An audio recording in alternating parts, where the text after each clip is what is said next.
शेवगावच्या विठ्ठलला सकाळी सकाळी दूध घालून जायचं होतं शनी महाराजाच्या दर्शनाला.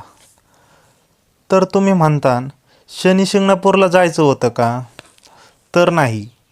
शेवगाव तालुक्यात ताजनापूर गावामध्ये शनी महाराजाचं मोठं असं मंदिर आहे.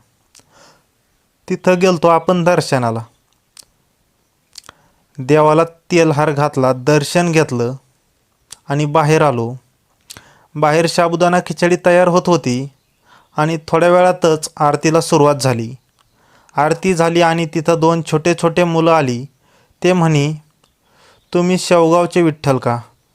म्हटलं हो. त्यांच्यासोबत फोटोज काढले, साबुदाणा खिचडी खाल्ली आणि निघालो. आणि पुन्हा वाटेमध्ये दोन मेहनती मुलं भेटले. त्यांना जाण्यासाठी घरचे पैसे देतात, पण गावाला एस टी बस नसल्या कारणाने पायी जातात आणि शाळा सुटल्यावर वडापाव खाऊन मागे येतात. तर मग मित्रांनो, कसा वाटला आजचा ब्लॉग? लाईक करा, फॉलो करा, शेअर करा तुमच्या मित्रांसोबत.